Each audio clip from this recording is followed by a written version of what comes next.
Good evening, everyone, and welcome to Big Tent USA. My name is Kitty Douglas, and I'm honored to host tonight's panel discussion with filmmaker Nazreen Chowdhury, Dr. Austin Denard, and Nurbase Flint.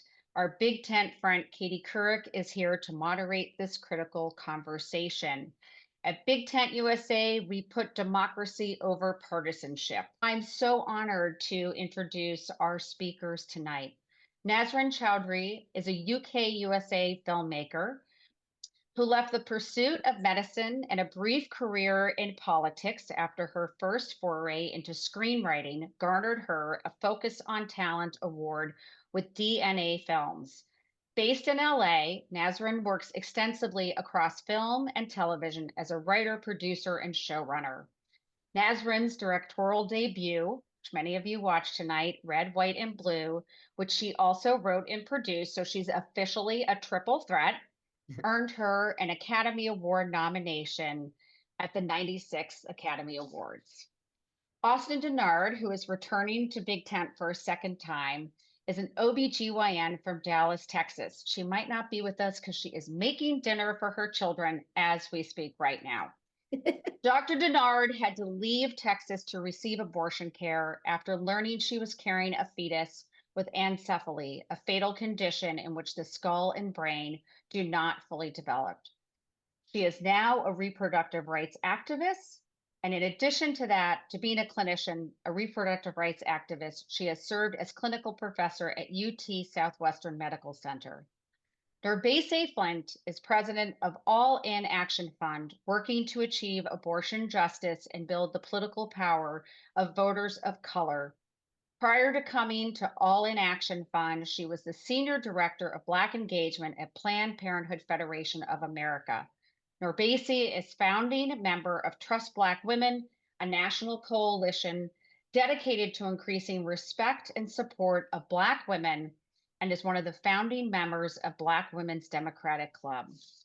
And our friend Katie Couric is an award-winning journalist and a #1 New York Times bestselling author. Couric was the first woman to solo anchor a network evening newscast, serving as anchor and managing editor of the CBS Evening News from 2006 to 2011. And you might have seen her on the Today Show before that.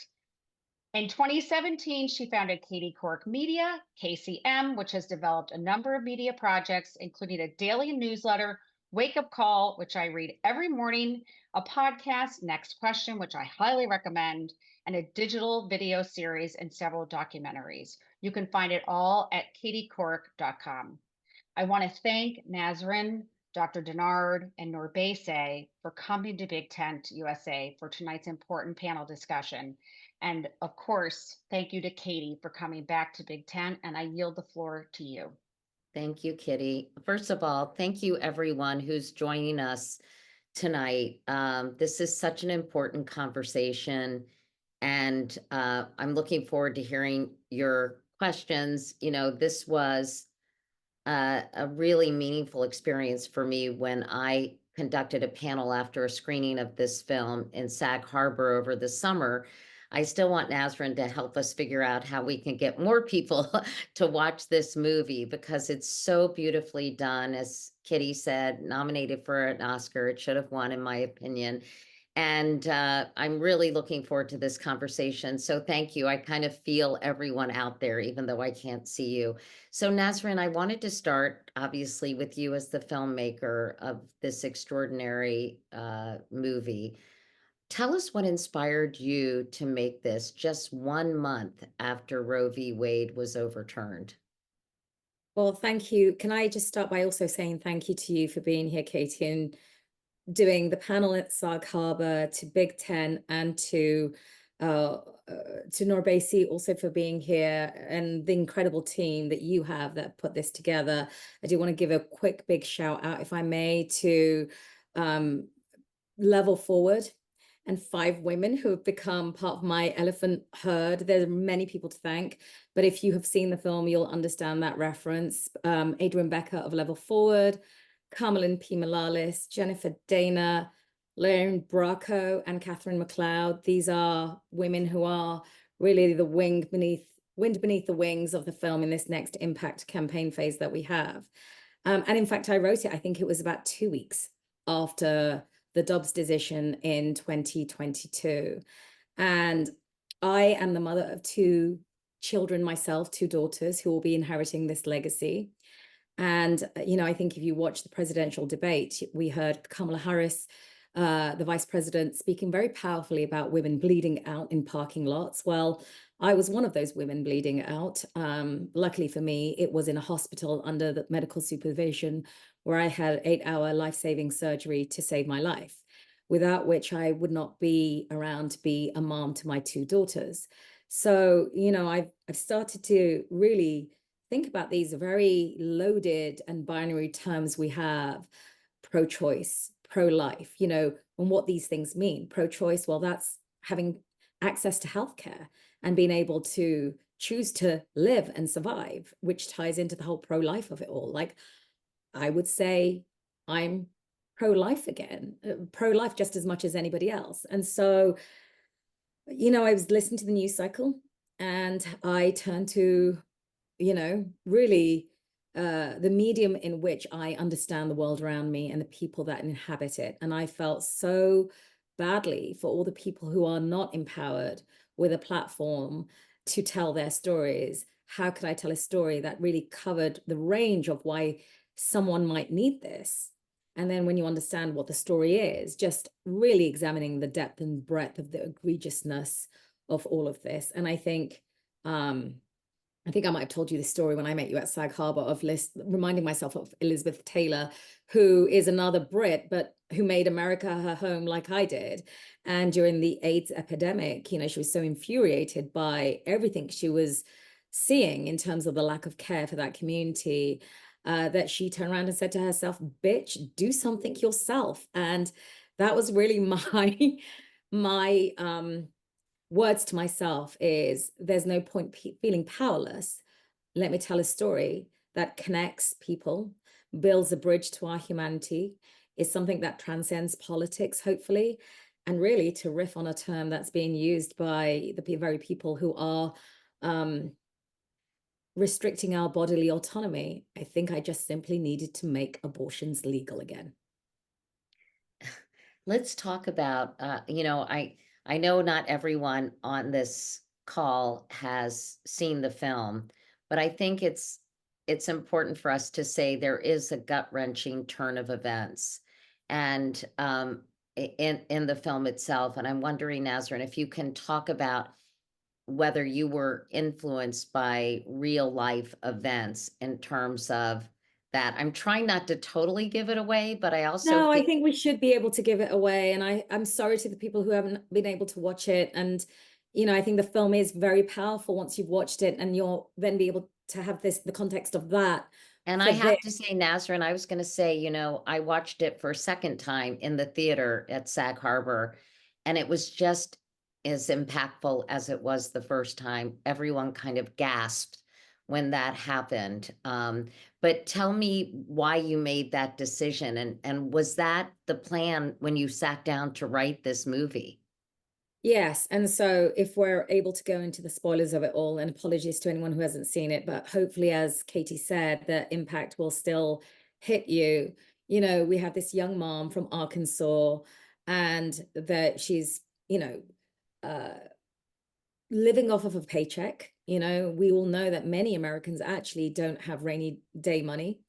So she's from a very socioeconomically disadvantaged place in her life, and really is forced to go out of town for this very urgent and necessary abortion. She has to go 2 states across, through Missouri into Illinois. When we get there, we realize this abortion is actually for her 10-year-old daughter.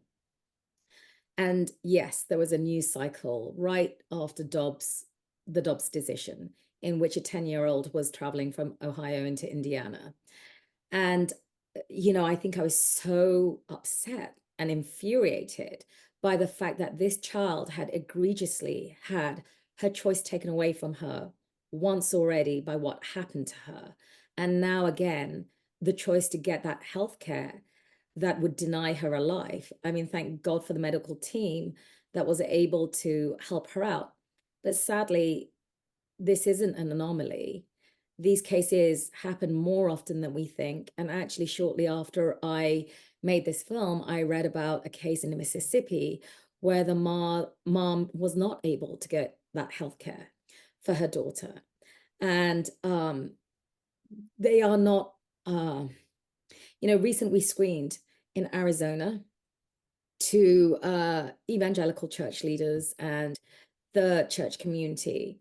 And it was interesting because there's a phrase that came out of that environment where we know about Me Too, but there's a phrase that also says church too, because people recognize this story in their own communities. It is more prevalent than we care to think.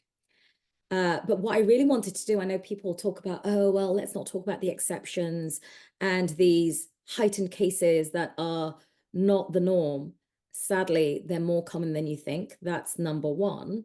But number two, the reason I wrote this story is because the people who are on an opposite side of this debate to me, to them, they aren't really comprehending the depth and breadth of who this is affecting.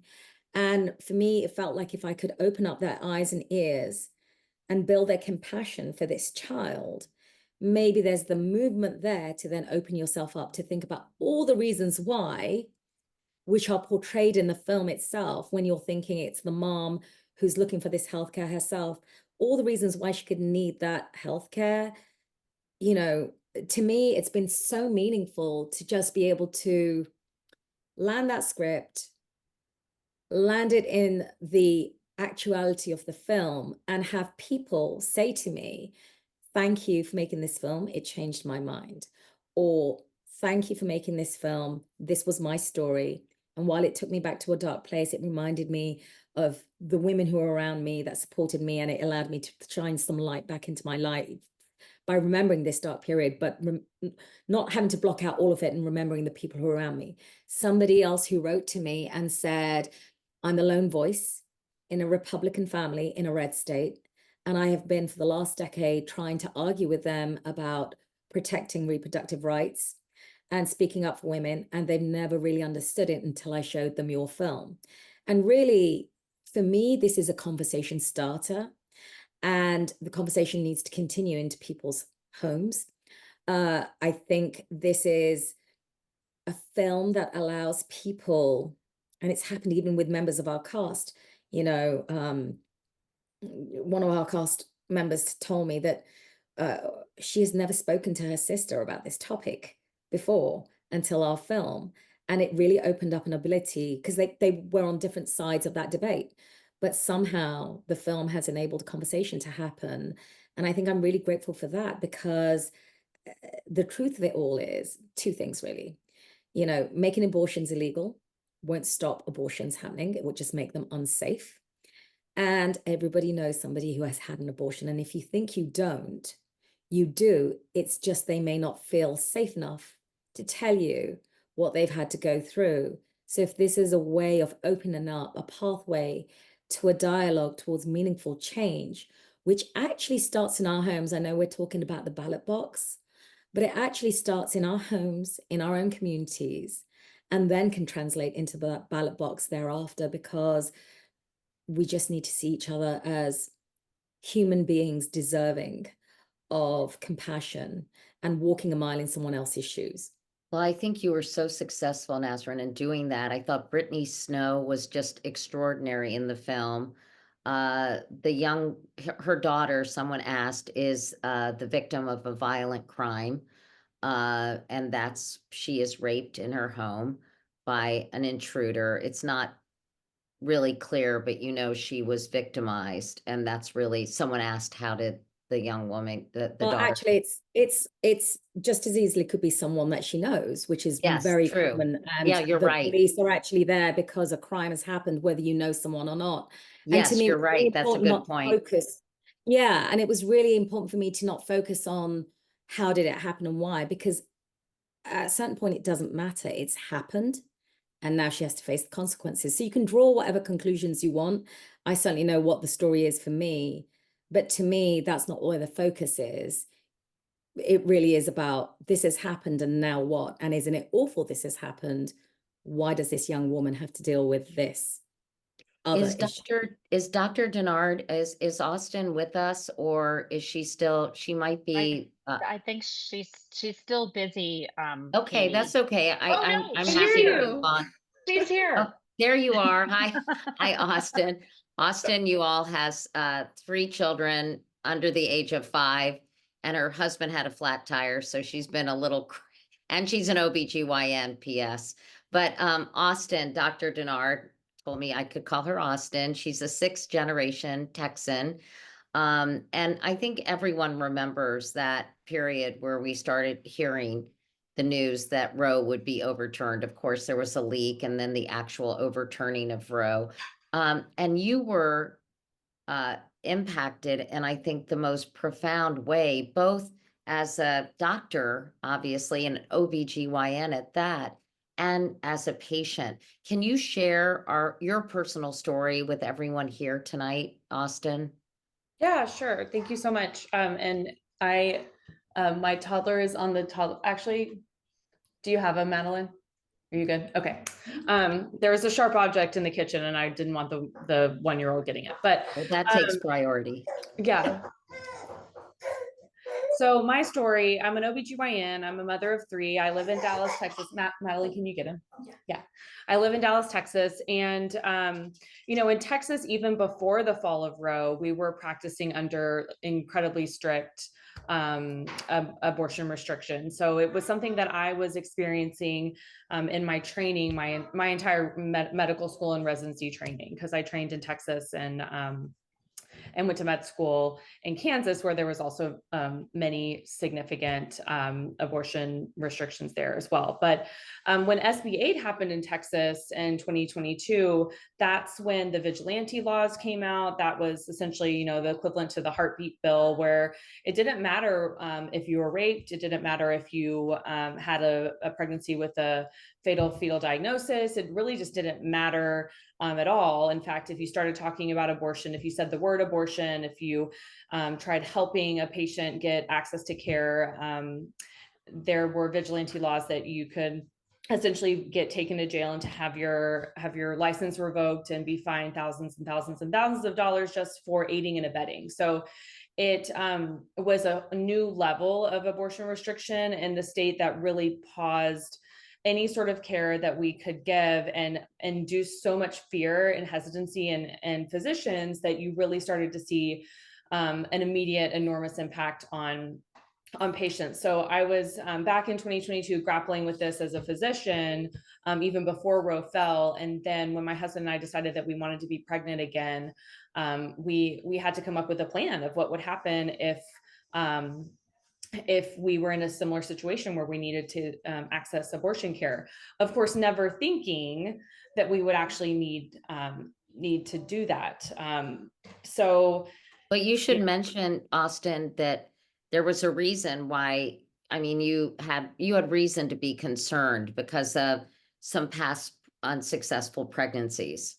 Correct. My husband and I had to access abortion care for our very first pregnancy that had another really horrific genetic diagnosis. And back before the fall of Roe, in 2018, with our first pregnancy, I was able to access abortion care in Dallas, just down the street from where we lived. But everything was very, very different when SB 8 happened. So having had the experiences that we'd had and the knowledge that we had as both, I'm also married to an OBGYN. So we really wanted that plan in place, but never thinking that we would really need it again until in 2022, I went for a routine ultrasound for a pregnancy that we were so excited to have after having my daughter, who's now 5, and my son, who's 3.5. They were much younger back then, but we went to an ultrasound visit, and I looked up at the ultrasound screen and realized there's no skull and there's no brain in this pregnancy. It's not formed correctly. And that's when I knew we were going to have to flee the state to get care. So that began a whole nother experience personally that has forever changed me as a provider and as a woman and as a mother. And it's definitely a reason why I feel so passionately about continuing the advocacy and the activism in the reproductive health care space, because we just have to keep talking about this subject. In fact, you were fortunate because you could afford to leave your state, travel somewhere else, get abortion services, which you never should have had to do in the first place. But Norbise is really involved in helping women who don't have the means, and particularly women of color and underserved communities. Norbise, before we talk about how abortion may be motivating women to go to the polls and what you're seeing in that department. Can you talk about the impact the overturning of Roe has had on communities of color?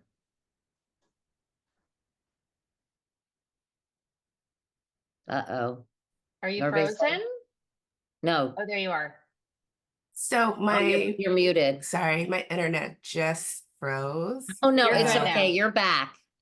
You're good. So Yay. sorry. So I missed the last part of your question. Sorry. I was saying how Austin was, I mean, obviously it was a horrific experience and a tragedy, but she was able to afford to leave Texas and Mhm. where did you go to get your services, Austin? We decided not to say the specific state, but we went to the East Coast. Okay.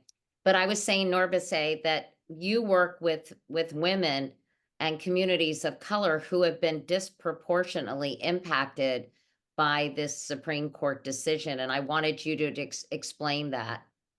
Yeah, so thank you for having me. And of course, thank you for sharing your story and this incredible film. And just for context, All in Action Fund, we are a national organization dedicated to building political power for abortion justice through policy and politics. And we know this has been coming for a while. What we've seen that the Dobbs decision has been incredibly effective. And what I mean by that is that in the states where we've seen the bans, the full bans are mostly full bans, we've seen 95 to 100% drop in abortion access. And then when we look about where those bans are concentrated, they're overwhelmingly concentrated in the South, in the Midwest, where you have a disproportionate amount of number of folks of color. So what does this look like? This means that 1 out of 2 Black folks live in a state or live in the South where we see a lot of these abortion bans are. You see one of the largest populations of Latinas in the country in Texas are living under some grotesque abortion bans. And we know that they're hurting folks. So not only the bans, the criminalization that can happen that we see creeping up with just a bill that passed in Louisiana um, around that if you're carrying medication abortion, it is seen as like a class 1 drug. We also know that there is people having to travel farther with Florida going dark. Whole Southeast is pretty much a desert for abortion access.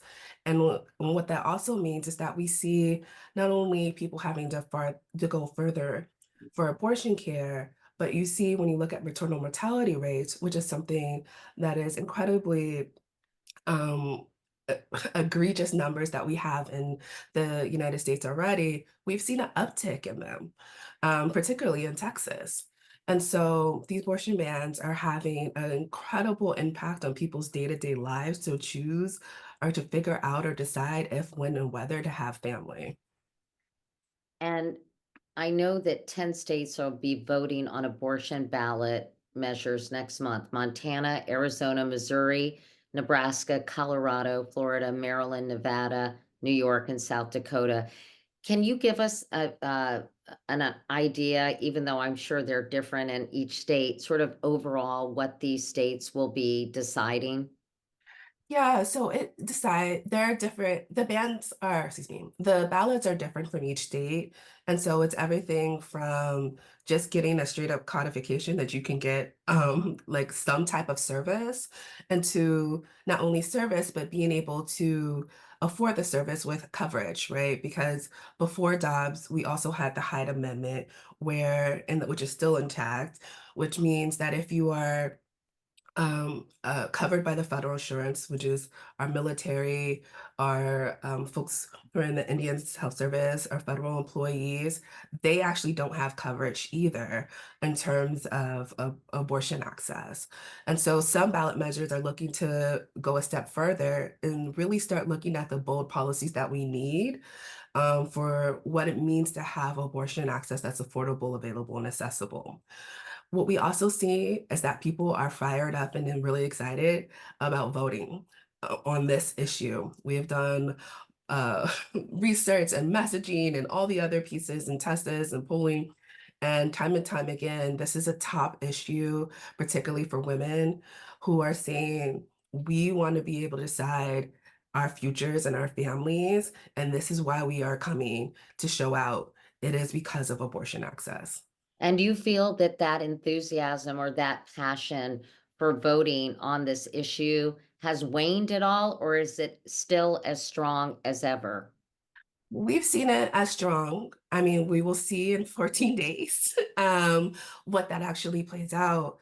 But what folks have been talking to us about, what we've heard from our partners, is that folks are really wanting to see change, and there is such a dramatic impact on this election. And so what I mean is in the sense of usually, I'm a millennial. People have been telling me for years, they're basing, this is the most important election of your lifetime. This is the most important piece of you gotta go out and vote. And yes, all that is true. And this election has two different paths. One around abortion access that you can decide around your family. You can decide you can have safe, accessible abortion access in your community, and one that fantasizes about Handmaid's Tale as what we want to see, and what the piece is. And so I think people understand that, and we see a lot of people not only waiting to vote, they are already voting for these ballot measures and for elected officials that are bold on talking about abortion access. And I just have to ask you quickly about Gen Z. I think people are wondering, are they going to really come out and vote? From your work that you've been doing on the ground, what is your sense? Yeah, so what I've heard from Gen Z and from what our polling has said, they're actually more motivated by abortion access than candidates.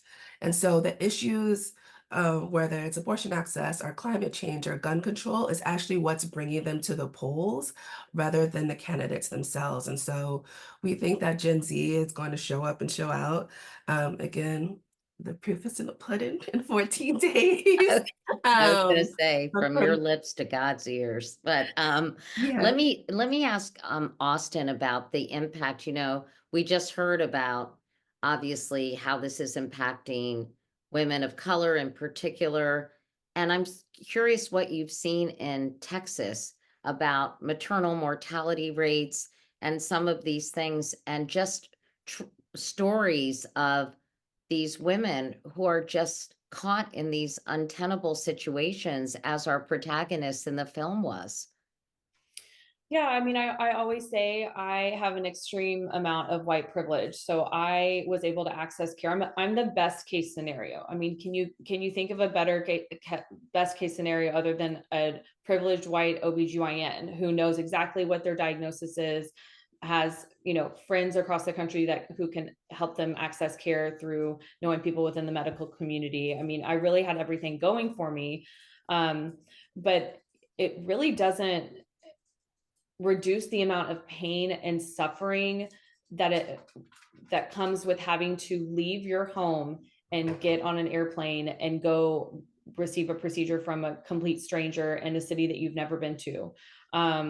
And that was something that I felt I connected with so deeply in this film, was just the level of uncertainty that the protagonist that she's feeling with her daughter, which I'm sure we'll talk more about that later. But as far as your question, Katie, I mean, we're seeing everything that you would predict, right? We're seeing less access to care. We're seeing complete hesitation from physicians. We're seeing delayed care, which of any person, it doesn't take a medical person to realize if you're delaying care, bad outcomes are going to happen.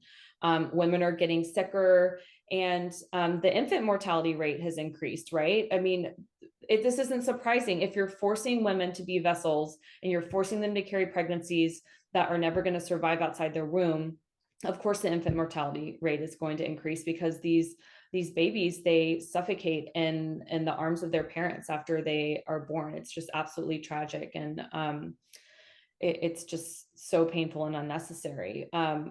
So it's scaring doctors from practicing in Texas. You're seeing medical students who no longer want to apply to residency programs in our state because they're afraid that they're not really going to get the best training, right? It's very hard to train physicians in proper abortion care when you have no access to abortion clinics in your state. And in addition to just feeling like you can't even practice the standard medical care. You have the American College of Obstetrics and Gynecologists saying that we should be able to provide abortions for patients with all of these different medical indications. And then you have Ken Paxton and, you know, the Attorney General and everyone in Texas saying, oh no, you really need to think twice about whether or not you do that. So it's not surprising that it's deterring people from wanting to go into the specialty and then stay and practice medicine. I mean, you think about medical students and residents, a lot of these are women and men, but they're in a time in their life when they're wanting to start their families during residency in medical school. And so there's a lot of hesitation about starting a family in a state where you can't receive abortion care. I wanted to ask Nazrin about picking the Arkansas as the state where the film takes place. Talk to me about that decision and why you made it. Absolutely. And in case you're seeing me kind of like I'm looking at the chat. So if you think I'm Oh just yeah, I can't really very see present. that. Arkansas was actually picked by my like I could have said it in so many different states. I knew that I wanted to show not just one state that you have to traverse, but two. And my youngest, who was, you know, she's still a young teenager, but she was an even younger teenager at the time. She was very involved in some of the discussions that were happening and talked about Arkansas, which I think likes to boast about it being the most pro-life state. She was the one that said, this is where you should set the film. And so I went and did a deeper dive research because I could have set it in so many different places and thought, actually, you know, Arkansas, you know, this landlocked state surrounded by so many different other states seemed like the right place to set this. That was a decision for Arkansas. And maybe I'm jumping on one of your questions because No, the no, other no, no, no, no, no. Right. That's what I wanted to know about Yeah. Arkansas. And can you tell us a little bit about the filming? Because you did it on a very reasonable budget, and you did it, how many days? I forget, Nazrin, did it 5 take? days, and it was a road trip and with children involved. And of course, there are necessary protections which are completely valid and understandable that apply legally for when you're filming with children. But it was really ambitious. There were times when, you know, the final scene of the film, you know, when they're talking about the elephants and the herd and so on, we literally had one take or two at the most that we could get that shot in and get those sentiments across before we were losing our child actors for the day. We had, you know, rain that happened in LA, and it never rains, you know, and it was like, are we going to be, luckily someone must have been smiling on us because somehow we kept on finding solutions being presented to us where they wanted to switch over the days because there were weather restrictions and, you know, it was going to rain. But luckily the first day of filming was the road trip scene, and it was the one clear rainless day that we had. So we lucked out in so many ways, and so many ways in which this film could have not succeeded, but for the cast and crew, it's a real testament to our actors for being able to really go in and deliver those performances on such a tight schedule, but also to our crew who just, you know, I think I was able to get so much talent onto this, both on the screen and behind the screen, because they read the script. The script is 10 and a half pages, and it's pretty much what you see on the screen. And it was a really difficult way to embark on the subject, because I knew I wanted to land that gut punch so I could get people to say yes. So it was like really having to do some really hard work of saying, I can't tell you what the script is about, because normally you do the whole preamble and you try to do the, let me entice you with this thing that I want you to work on, but I couldn't give that away.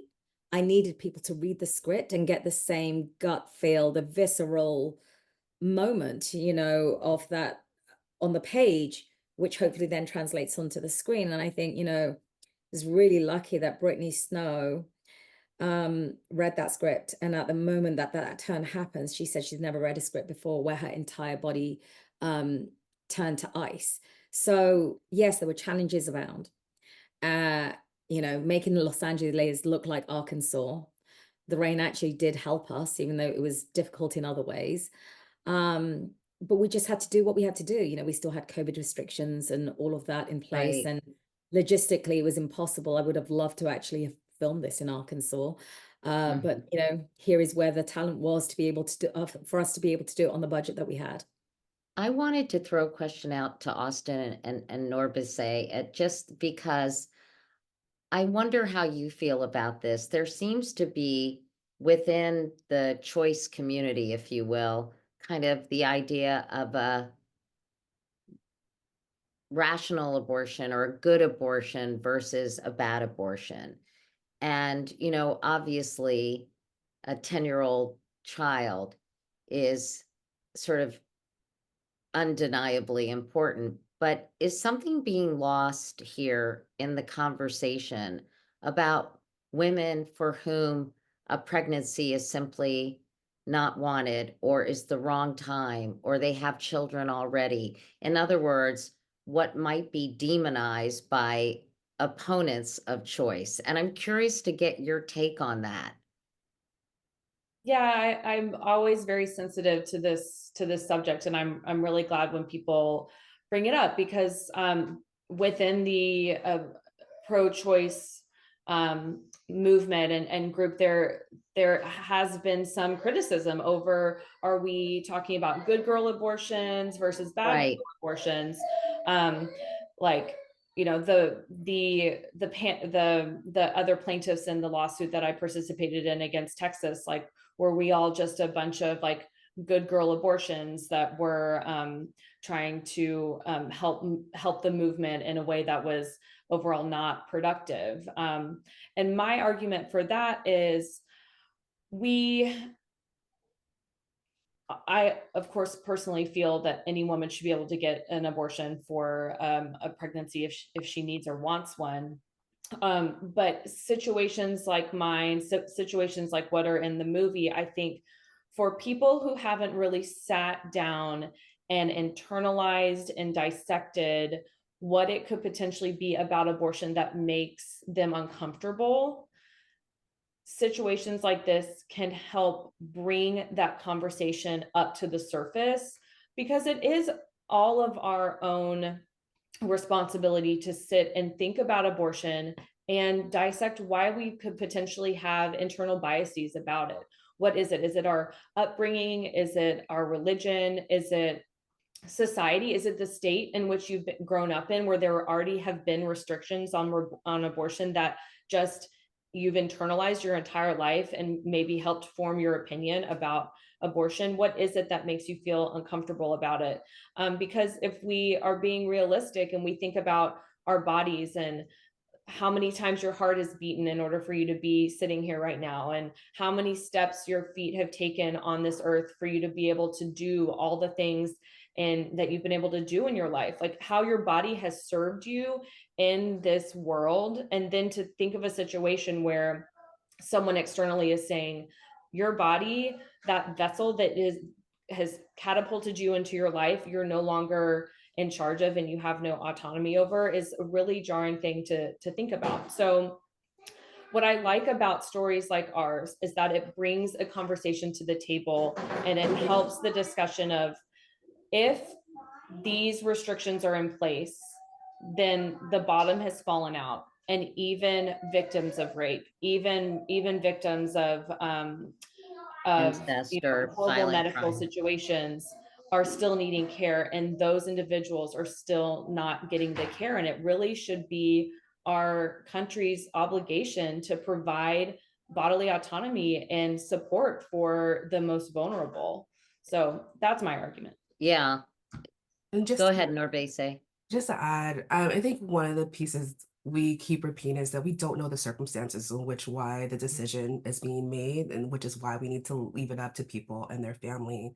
And that however we feel about abortion access, we don't think that politicians should be the ones that making decisions about what's happening in our families and our futures. And that's just as simple as it is. And we take it off of like who's in what circumstances of abortion and say that like that is our families. We don't know what's going on behind closed doors. I wanted to get to some audience questions because we have very engaged and smart people who are joining us tonight. Isn't it nice when you are around smart people? It's such a joy. Anyway, someone commented, oh, well, let me ask you first. Someone said my podcast was very enlightening this week. Thank you.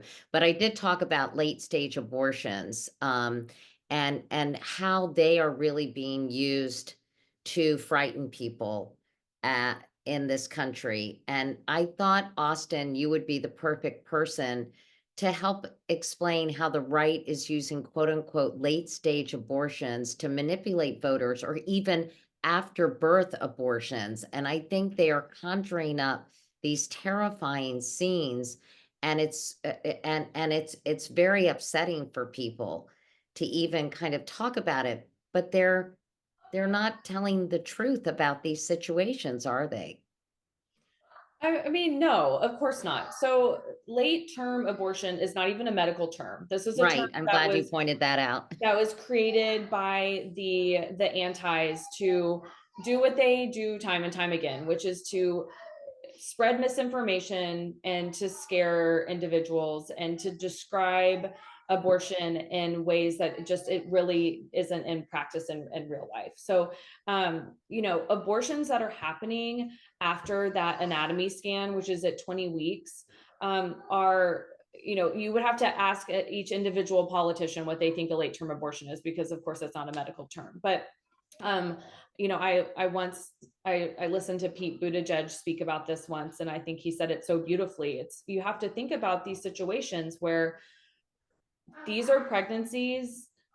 First of all, abortions after 20 weeks, it's less than 1% of abortions. So it's such a small number to begin with. But these are pregnancies that families have thought of a name.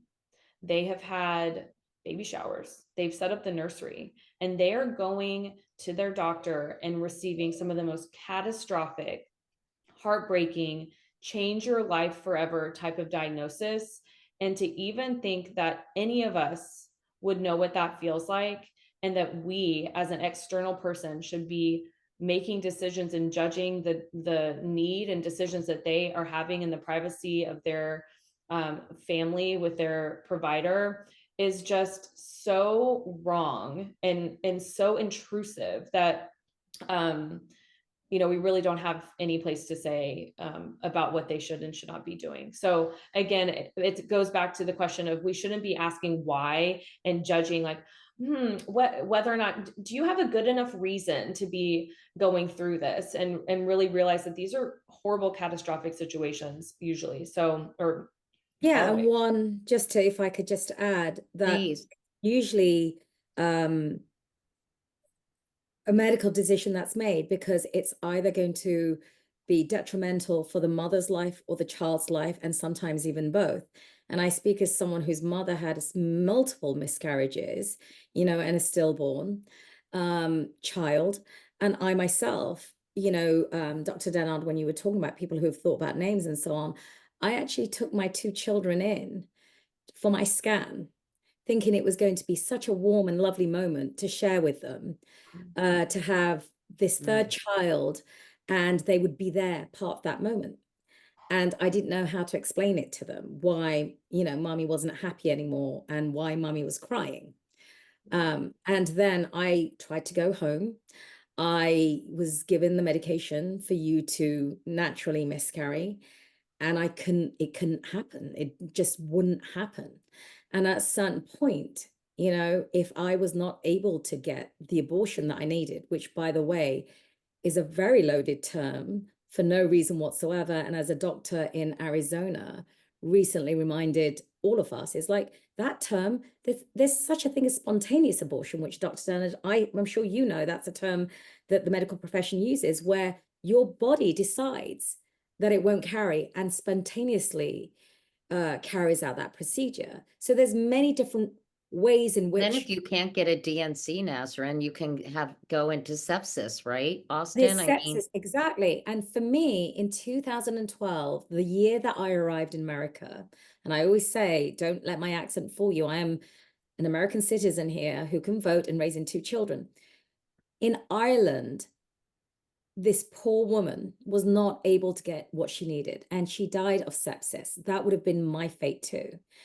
And the entire country, ostensibly rose up and said, no, what happened was wrong, and we need healthcare and we need it now. And they changed the law of that country. And so for me, coming to America, where, I came at a time where I had got that healthcare in the UK.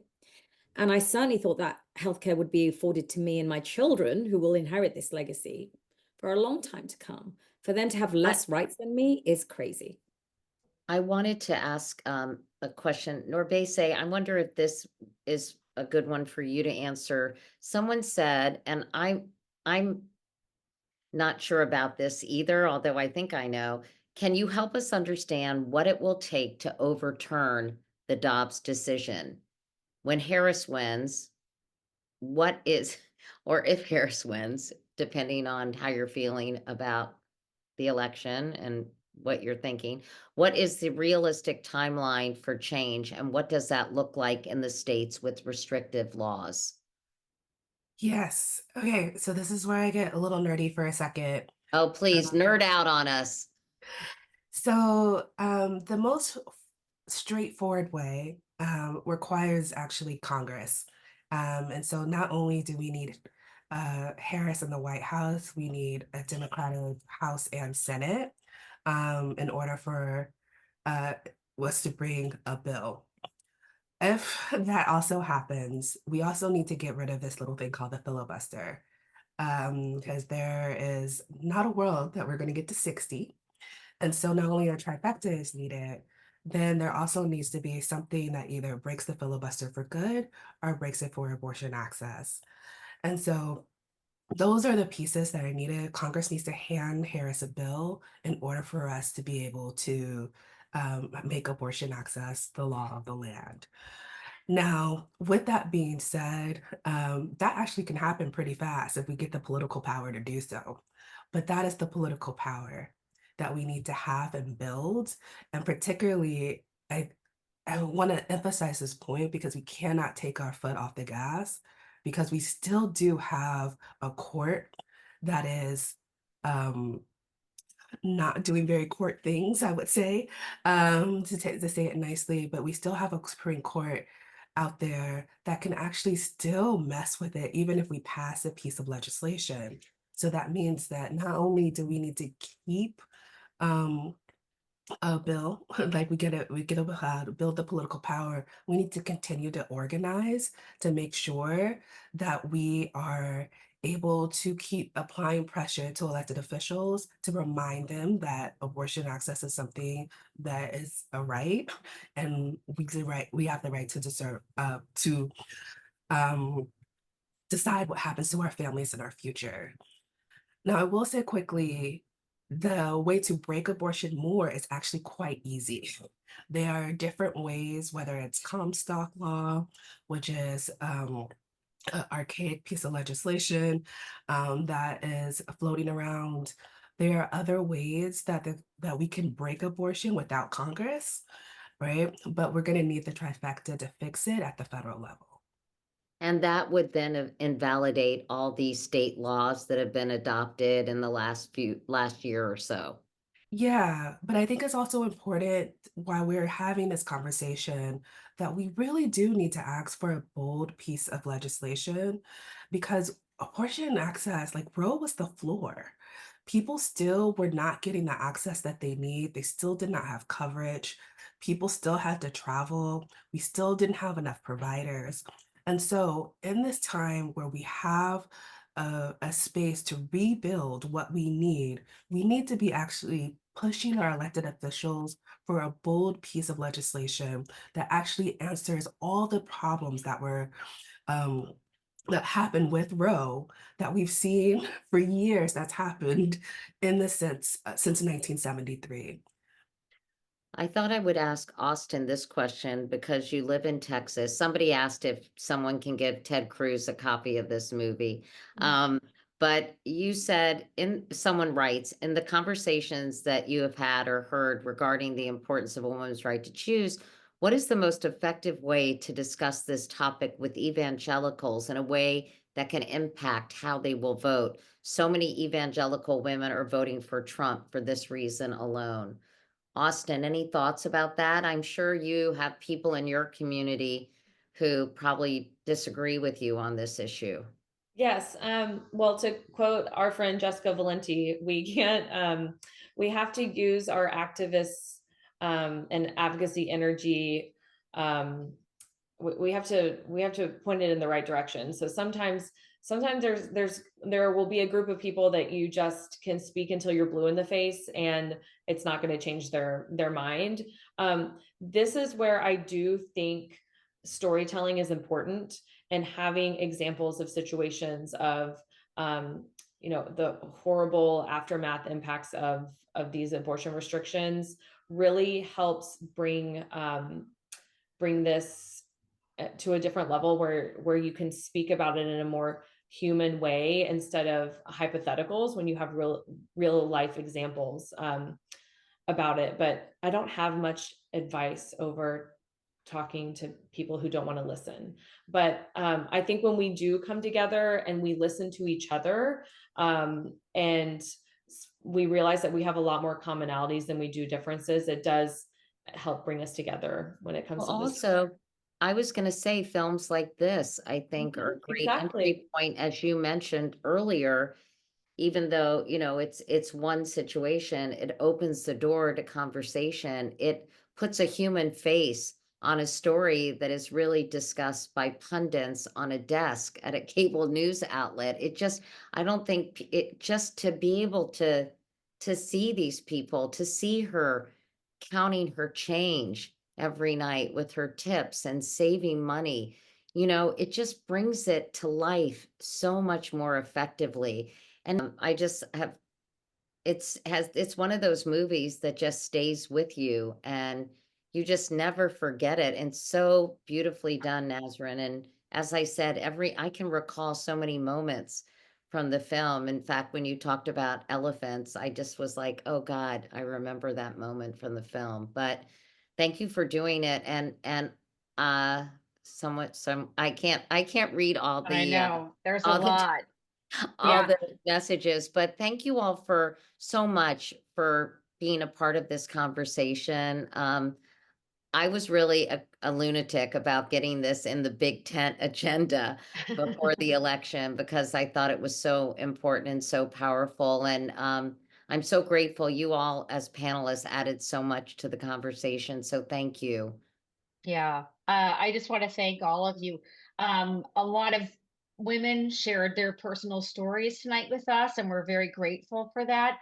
Norbese has kindly offered to send us out on a high note, and I Oh, for one, good. am ready for a high note. So I just want to thank Nazrin and Dr. Denard and Katie, but Norbese, take us home. Give us some inspiration. It's not that inspirational, but what I was just gonna say is that I want us also just to keep hope, and that is important because one of the things that folks are trying to do is kill our hope and kill our spirit. Our country has been in worse times before. I am a descendant of chattel slavery. And I get to be here and have conversations because people kept fighting, kept hoping when things were dark. And so even though I said a very complicated process around how we get abortion access in this country, it is deeply important that we keep hope, that we keep faith, that we keep fighting, because we do know that it actually makes change. People would not be trying to not have us vote. They would not be trying to rip all these things if it didn't matter. So please, please, please keep that hope alive. I'm so glad Aw. you ended on that note because I've been feeling shaky lately and I need to be inspired. So Norbe, say thank you for that. We needed that. Good night, everyone. We'll 2 more weeks. Let's go. Let's do it.